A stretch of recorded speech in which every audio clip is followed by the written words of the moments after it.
اللہ تبارک و تعالی کے جو نیک بندے ہیں، جو انبیاء ہیں، صدیقین ہیں، شہداء ہیں، صالحین ہیں، پھر اس امت میں نبی پاک صلی اللہ علیہ وسلم کے صحابہ کرام، اہل بیت اطہار، تابعین، محدثین، مفسرین، رب تعالیٰ کے یہ سارے بندے وہ ہیں جنہوں نے اللہ کے دین کی بڑی خدمت کی۔ اپنی جتنی صلاحیتیں اللہ نے انہیں دی تھیں وہ ساری دین کے لیے انہوں نے خرچ کی۔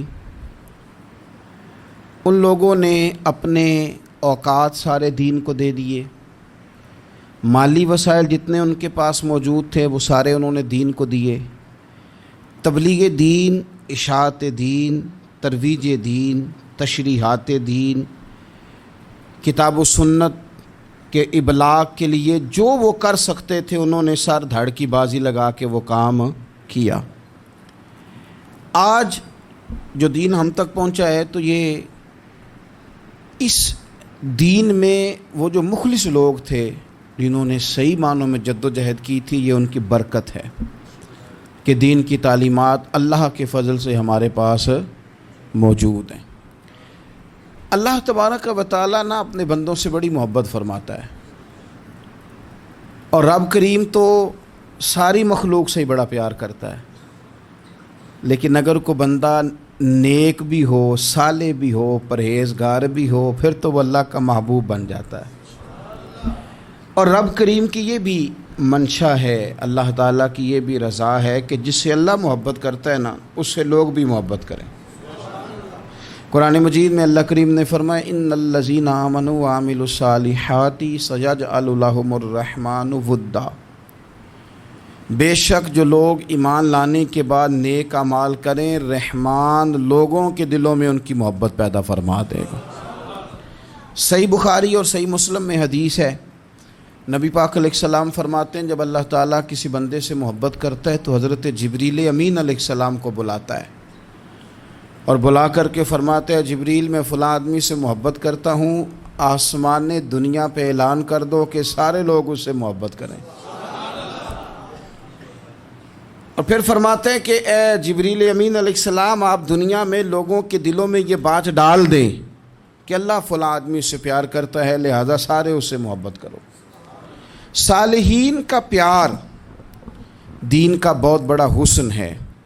بخاری میں، مسلم میں، کتب احادیث میں ایک پورا باب ہے کہ کسی سے محبت کرو تو اللہ کی رضا کے لیے، اور کسی سے بغض رکھو تو اللہ کی رضا، پورا باب ہے، ایک دو حدیث نہیں۔ اب ہوتا یہ ہے کہ ہمارے زمانے میں کچھ لوگ تو بیچارے ویسے ہی بڑے بعض چیزوں سے آوازان ہیں، ان کی طبیعتیں ویسے ہی بڑی تلخ ہیں، بڑی ترش ہیں، وہ ویسے ہی ذرا دنیا سے ہٹ کے چلنا چاہتے ہیں، ان کا مزاج ہے۔ وہ کیا کرتے ہیں کہ وہ بدگمانیاں پیدا کرنا، سوسائٹی کے اندر بری سوچوں کا فروغ دینا اپنے لیے وہ ضروری سمجھتے ہیں اور اپنی ذمہ داری سمجھتے ہیں۔ میں اکثر یہ مثال دیا کرتا ہوں کہ محبت بھی اگر ہم پیدا کرنا چاہیں تو پیدا ہو سکتی ہے، اور کسی کی عداوت پیدا کرنا چاہیں تو وہ کام بھی ہو جاتا ہے۔ بہو جانا چاہ رہی تھی میکے، اس نے اپنے شوہر سے یا اپنی ساس سے کہا کہ مجھے گھر جانا ہے۔ تو اب ایک پہلو تو یہ ہے کہ وہ شام کو بیٹا گھر آیا تو اماں کہتی ہے کہ پتر دیکھ، بیٹا نہیں چاہ رہا تھا کہ وہ جائے، تو اماں اس کو اس کی ذہن سازی کرتی ہے، کہتی بیٹا دیکھ تو ہر وقت اپنی ماں کے پاس رہتا ہے، باپ کے پاس رہتا ہے، بہن بھائیوں کے پاس رہتا ہے، تو بیچاری اگر 6 ماہ کے بعد 3 ماہ کے بعد تقاضا کرتی ہے تو اس کا بھی تو دل کرتا ہے نا اپنے ماں باپ سے ملنے۔ اب بچہ نرم ہوتا ہے، وہ شوق سے گاڑی نکالتا ہے، شوق سے چھوڑنے جاتا ہے، اس کے دل میں محبت فروغ پکڑ گئی۔ ایک پہلو یہ ہے کہ اس نے مطالبہ کیا بہو نے کہ مجھے جانا ہے میکے، تو ساس صاحبہ نے شام کو اپنے بیٹے سے کہا کہ کوئی طریقہ تو نہیں نا روز جانے کا، اور جب یہ وہاں سے ہو کے آتی ہے تو اس کا لہجہ ٹھیک نہیں رہتا، پھر یہ اس کو غلط مشورے ملتے ہیں، تو پہلے تو وہ صاحب ویسے لڑائی شروع کر دیں گے کہ جانا ہی نہیں، اور جب بات بڑی بڑھے گی تو وہ جائیں گے تو ساتھ یہ کہیں گے کہ جاؤں گا ضرور پر دروازے پہ چھوڑ کے آ جاؤں گا، میں نے اندر کیوں کہ یہ بھی کسی نے پیچھے سے اس کو بھرا ہے۔ آپ کسی بندے کے بارے میں بھی، کسی کے بارے میں بھی، ہمارے تمام جگہوں پہ اسی طرح ہی ہوتا ہے، دوستوں کی محفل ہو، تنظیمیں ہوں، ہمارے دفاتر ہوں، سب جگہ کچھ لوگ باقاعدہ کام کرتے ہیں نفرتیں بھرنے کا۔ او فلانا تم نے دیکھا کیا کر رہا تھا، ذہن بناتے ہیں، بندہ اس سے الرجی کھانے لگتا ہے، نفرت کرتا ہے، کچھ ذہن بناتے ہیں یار کتنا بھلا آدمی ہے، دیکھو کتنے وقت پہ آتا ہے، بیچارہ گھر میں اس کے کوئی اور ہے بھی نہیں، پھر بھی چھٹی نہیں کرتا، وقت پہ آتا ہے۔ تو یہ ذہن سازی نفرتوں کے بھی لوگ کرتے ہیں، محبتوں کی بھی۔ ایک مثال اور دے دوں چھوٹی سی، ایک مکھی وہ ہے کہ آپ کا پورا وجود موجود ہے پر وہ وہاں بیٹھے گی جہاں پیپ ہے جسم میں، باقی کسی جگہ نہیں بیٹھ، اس کا مزاج ہے غلاظت والی جگہ پہ بیٹھ، مزاج ہے، اس نے ڈھونڈ گئی کسی غلط بات پہ، ساتھ ہی غلط طبیعت ہے اس کی، مانتے نہیں بہت سارے لوگ پر غیبت کے قائل ہوتے ہیں، ذہن میں فطور ہوتا ہے، بیٹھنا ہی غلط جگہ پہ، حالانکہ باقی سارا جسم موجود ہے، پیپ والی جگہ پہ، ریشے والی جگہ پہ، زخم والی جگہ پہ بیٹھنا ہے، اور وہاں سے اٹھ کے جب کہیں اور بیٹھنا ہے تو وہاں بیماری پھیلانی۔ ایک مکھی وہ بھی ہے جو ڈھونڈتی ہے سارا زمانہ پر بیٹھتی پھول پہ ہے، اور جب وہ پھول پر بیٹھ کر اپنے گھونسلے میں جا کے بیٹھتی ہے تو پتہ ہے وہاں کیا پیدا ہوتا ہے؟ شہد پیدا ہوتا ہے، اور شہد وہ ہے جو شفا دیتا ہے۔ آج کچھ لوگوں نے پراپوگیٹ کر دی چیزیں، ولی کیا ہوتے ہیں، درویش کیا ہوتے ہیں، صوفی کیا ہوتے ہیں، قرآن پاک پڑھو، نماز پڑھو، عبادت کرو، ختم ہو گئی بات۔ او خدا کے بندو سمجھو، یہ ولی تھے جن کو صحابہ کہا جاتا ہے، ولی ہی تھے جن کو اہل بیت کہا جاتا ہے، قرآن پاک کے دفاع کے لیے، احادیث کی حرمت کے لیے، دین کی تبلیغ کے لیے جو میدانوں میں نکلا کرتے تھے انہیں ولی کہا جاتا تھا۔ ولی کا معنی اللہ کا دوست، ان سے پیار کرنا، ان کے لیے اپنے دل میں جذبات رکھنا۔ بخاری مسلم میں حدیث ہے، نبی پاک علیہ السلام نے فرمایا جو دو لوگ رب کی رضا کے لیے آپس میں پیار کریں، جو اللہ کی رضا کے لیے آپس میں پیار کریں، اللہ ان دونوں سے محبت فرماتا ہے۔ آپ غور کریں، اللہ کے نیک بندوں کا پیار۔ داتا گنج بخش علی حجویری رحمۃ اللہ علیہ نے کشف المعجوب شریف میں لکھا ہے، خواجہ حسن بصری کا قول۔ خواجہ حسن بصری تابعی ہیں، حضرت مولا علی شیر خدا کرم اللہ تعالی وجہہ الکریم کے شاگرد ہیں، فیض یاب ہونے والے ہیں صحابہ سے، بڑی باریک بات کرتے ہیں، فرماتے ہیں برے لوگوں کی صحبت میں نہ بیٹھنا، برے لوگوں کی باتیں نہ سننا۔ اگر تم برے لوگوں کی صحبت میں بیٹھو گے، برے لوگوں کی باتیں سنو گے تو وہ تمہیں اچھے لوگوں سے بدگمان کر دیں گے، تمہاری فکر میں، تمہارے ذہن میں وہ اچھے لوگوں کے خلاف چیزیں بھر دیں گے۔ برے لوگوں کی صحبت اچھے لوگوں سے بندے کو دور کر دیتی ہے۔ تو بھائی اچھے لوگوں کی صحبت میں آئیں گے آپ تو اچھے لوگوں کے بارے میں آپ کی ذہن سازی ہوگی۔ اللہ کے نیک بندوں سے پیار کریں، ان کے ساتھ محبت کریں، ان کے لیے اپنے دل کے اندر اچھے جذبات، یہ ہمارے پاس ہیں داتا علی حجویری، ان کے مزار شریف پہ حاضری دیں۔ دیکھیں غلط کام جہاں ہوتا ہو غلط کام کو روکا جاتا ہے، اصل چیز کو بدل نہیں دیا جاتا۔ داتا صاحب محسن ہیں اس امت کے، اور ڈاکٹر اقبال نے کہا سید حجویر مخدوم امم۔ داتا صاحب تو وہ ہیں کہ امت ساری کے مخدوم ہیں، ساری امت کو ان کی خدمت کرنی چاہیے۔ داتا صاحب رحمۃ اللہ تعالیٰ علیہ کی کشف المعجوب آپ پڑھیں تو سطر سطر روشنی، جگہ جگہ آپ کے لیے خیر، تعلیمات۔ داتا صاحب نے دین کا کام کیا، ڈیوٹی کی۔ عرس شریف پہ تو میں بھی نہیں جا پاتا، رش بڑا ہوتا ہے، خرافات بھی بعض جگہ پہ بڑی ہوتی ہیں، بعض ایسے کام ہوتے ہیں جو قطعاً نہیں ہونے چاہیے اور ان کی ہر فورم پہ مذمت ہونی چاہیے، پر ہمیں داتا صاحب کی حاضری تو نہیں نہ چھوڑنی چاہیے۔ ہمیں تو کوشش چلیں عرس سے پہلے یا عرس کے بعد، میری اپیل ہے ضرور جائیے گا، اور جا کے نا تو ضروری نہیں کہ آپ کوئی خاص دل کے اندر بات ہی لے کے جائیں۔ آپ داتا صاحب جا کر صرف اتنا کہیں کہ حضور آپ نے جو دین کی خدمت کی ہے، ہم تو اس خدمت پر آپ کو سلامی دینے آئے ہیں۔ ہم تو صرف سلام کرنے ہیں کہ آپ نے کمال نوکری کی دین کی۔ اپنے بزرگوں کے ساتھ اپنی عقیدت، اپنی ارادت، اپنی محبت، اپنا پیار مضبوط کریں، ان کے لیے اپنے دلوں کے اندر خیر کے جذبات ہمیشہ رکھیں۔ صحابہ کرام کے لیے، اہل بیت اطہار کے لیے، امام بخاری کے لیے، امام مسلم کے لیے، صوفیاء کے لیے، حضرت غوث پاک جیلانی کے لیے، خواجہ معین الدین اجمیری کے لیے، حضرت بہاؤالحق نقش بند بخاری کے لیے، حضرت سیدنا داتا علی اجمیری کے لیے، حضرت پیر سید مہر علی شاہ کے لیے، امام احمد رضا بریلوی کے لیے، علیہم الرحمہ۔ اچھے جذبات ہوں، اچھا ذہن ہو، اچھا گمان ہو، آپ کی طبیعت چاہے کہ آپ ان لوگوں کی تعلیمات پڑھیں، جو طرز حیات انہوں نے اختیار کیا، اس طرز حیات پر ہم بھی عمل کریں، ہم بھی اپنی زندگی اسی طرح سنت اور شریعت کے مطابق گزاریں جو ان لوگوں کا نہج اور ان لوگوں کا طریقہ تھا۔ الترغیب و ترہیب میں ایک روایت موجود ہے، ایک تابعی بزرگ ہیں حضرت ابو ادریس خولانی رضی اللہ تعالیٰ، وہ کہتے ہیں میں دمشق کی جامع مسجد میں داخل ہوا تو میں نے دیکھا کہ ایک نوجوان، بالکل کالی داڑھی لیکن بڑے خوبصورت چمکتے ہوئے دانت ان کے، لوگ ارد گرد کافی سارے بیٹھے تھے، مختلف مسائل پہ بات کر رہے تھے۔ جب لوگ الجھ جاتے نا اور کسی مسئلے میں ان سے کام آگے نہ بڑھ پاتا تو وہ پھر اس نوجوان کی طرف رجوع کرتے اور وہ جوان دو چار باتوں میں فوراً مسئلہ حل کر دیتے۔ کہتے میں نے ایک شخص سے پوچھا یہ کون ہے اتنی نورانی شخصیت؟ تو کہتے ہیں مجھ سے کہنے لگے آپ نہیں جانتے، یہ تو صحابی رسول حضرت معاذ ابن جبل رضی اللہ تعالیٰ، یہ تو نبی پاک صلی اللہ علیہ وسلم کے صحابی حضرت معاذ بن جبل ہیں۔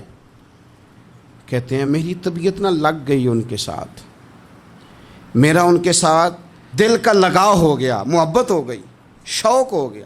ہم نے چونکہ اولیاء کو، صوفیاء کو، صحابہ کو، اہل بیت کو اس طرح لوگوں کے سامنے پیش نہیں کیا، اس لیے ہمارے بچوں نے آئیڈیل بنایا ہے نئے دور کے فیشن کو۔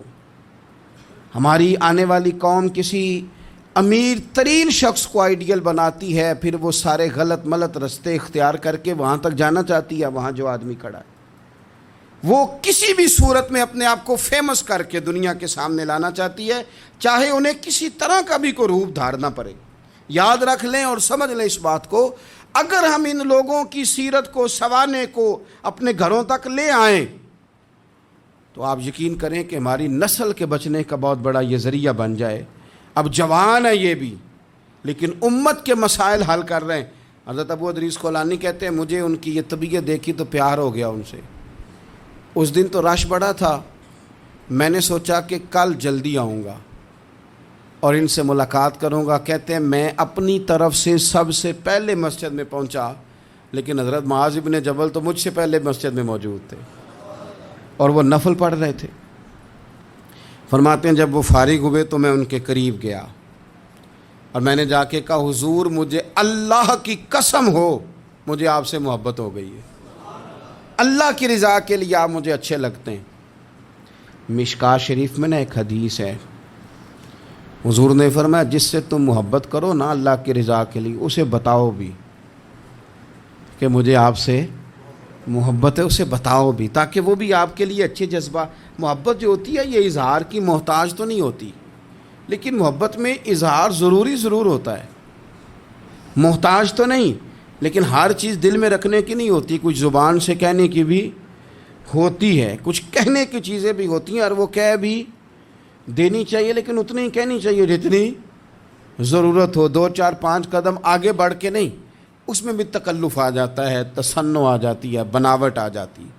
فرمایا حضور مجھے اللہ کی قسم مجھے آپ سے پیار ہے۔ تو حضرت معاذ بن جبل مسکرائے اور مسکرا کے فرمانے لگے کیا کہا تم نے؟ کہا حضور اللہ کی قسم آپ سے پیار ہے۔ فرمایا پھر سوچ کے کہیے۔ کہا اللہ کی قسم آپ سے پیار ہے۔ فرماتے انہوں نے نا میرا کپڑا پکڑ کے مجھے کھینچا اور قریب کر کے کہنے لگے سن پھر میں نے نبی پاک سے سنا ہے جو 2 بندے رب کی رضا کے لیے آپس میں محبت کریں اللہ کی محبت ان کے لیے واجب ہو جاتی ہے، پھر اللہ ان سے پیار کرتا ہے۔ اگر وہ اللہ کی رضا کے لیے محبت کریں. ہماری محبتوں میں نا دنیاوی اغراض بڑھیں. اوئے ہوئے ہوئے، ہر دعوت صرف اسی لیے ہوتی ہے کہ وہ بندہ بلاؤ جو میرے کام آئے گا. ہر تحفہ اس لیے آگے کی طرف روانہ کیا جاتا ہے کہ اس شخص کو بلاؤ جو کل میرے کام آئے گا. عزیز بھائی، اللہ کے نیک بندے سے اللہ کا بندہ سمجھ کے پیار کریں، اور اللہ کا نیک بندہ سمجھ کے اس کے ساتھ فوٹو آنا ضروری نہیں، اس کے ساتھ پیار ہونا ضروری ہے. اور اگر محبت اخلاص والی ہو، پیار والی ہو، عقیدت والی ہو، تو حضرت ابو ذر غفاری نے تو کہا تھا یا رسول اللہ اگر بندہ کسی نیک بندے سے پیار کرے، نہ اس سے مل سکے، نہ اس طرح کے کام کر سکے، پھر بھی کوئی نتیجہ نکلے گا، تو حضور نے فرمایا پیار خالص کرے، اللہ قیامت کے دن دونوں کو جمع فرما دے گا. جو جس سے محبت کرے گا صبح قیامت اسی کے ساتھ ہوگا. شاید اسی لیے کسی پنجابی کے شاعر نے کہا تھا کہ اساں جے ہاں گناہیاں دا جدوں اعمال نامہ فرول ہوئے، ذرے ذرے نے سامنے آ جانا ہے، جو منہ تھی بولیا بول ہوئے، اساں بھی کول حضور دے بیٹھ رہنا ہے، لکھ عمل ترکڑی تول ہوئے، ادو کولوں کی رب نے حساب لینا جڑا بیٹھا ہی محمد دے کول ہو. تو اللہ کے بندوں سے اللہ کی رضا کے لیے پیار کریں، اس میں للہیت پائی جائے.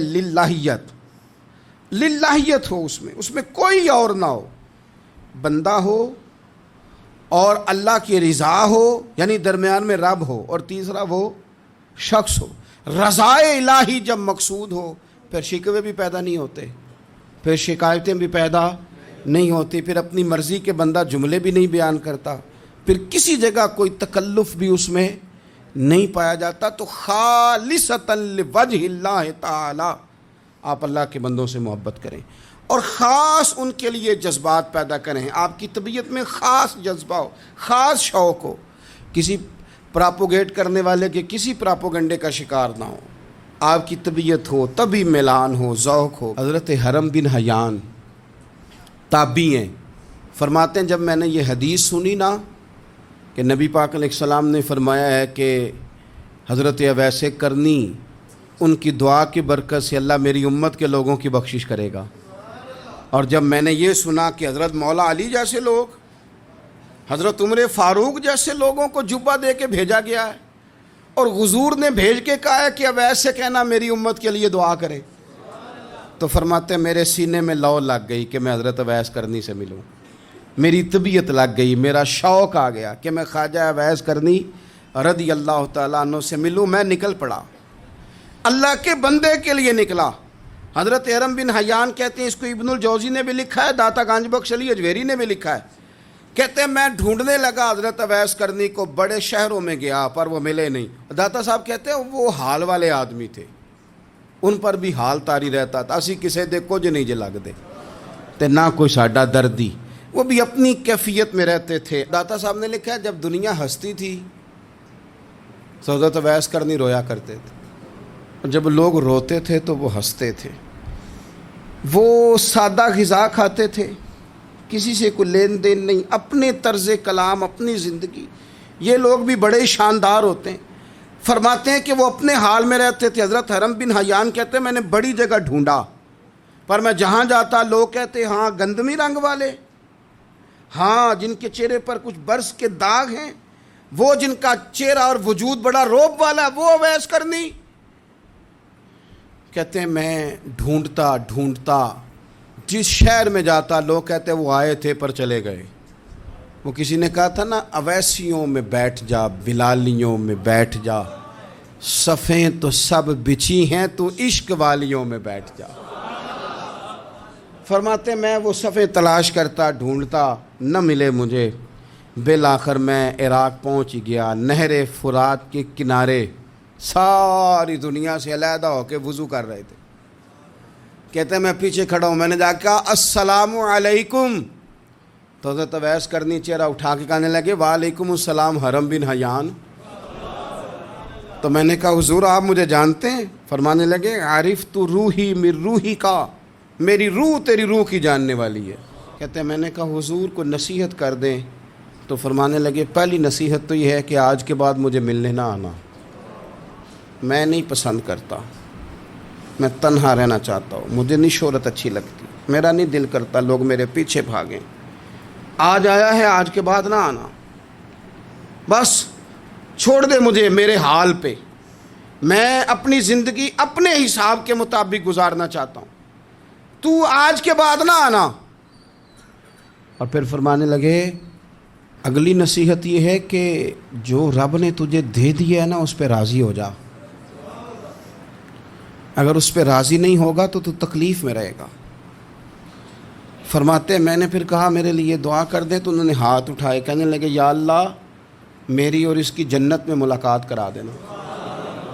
تو نے چہرے پہ ہاتھ پھیرے اور فرمانے لگے اب تو جا، میں کوشش کروں گا تجھے دعاؤں میں یاد رکھوں، تو بھی کوشش کرنا مجھے دعا میں یاد رکھنا. فرماتے ہیں یہ کہتے کہتے نا وہ رستہ بدل گئے، اور گلی کا کونا وہ جب مڑے تو پھر میں ڈھونڈتا رہا، دوبارہ زندگی بھر ملے نہیں. لیکن میرا پیار سچا تھا، وہ مجھے ویسے تو نہیں ملے پر خواب میں کئی دفعہ مل جاتے ہیں. اور خواب میری وچ بھی آیا ماہی، تو میں پھر وہ گل وچ پا لئیاں باواں، تو ڈر دی ماری اکھ بھی نہ کھولا کتے پھر بچھڑ نہ جاواں. فرماتے ہیں مجھے محبت ہو گئی، خواب میں زیارت ہو جاتی. اچھے لوگوں سے پیار کریں، اچھے لوگوں کی طرز اختیار کریں، ذہن کو جتنا مثبت کر سکتے ہیں، جتنا منفی خیالات سے دور کر سکتے ہیں اتنا کریں. اپنی اصلاح اسی وقت ہوگی جب آپ کسی اصلاح والے کے قریب بیٹھیں گے، اچھے لوگوں کی سنگت اختیار کریں گے، اچھے لوگوں کی طرف آپ سفر کریں گے. پھر آپ محسوس کریں گے کہ بڑی ساری آسانیاں اللہ تعالیٰ نے ہمارے لیے پیدا کی ہیں. رب تعالیٰ ہمیں سمجھنے کی توفیق عطا فرمائے.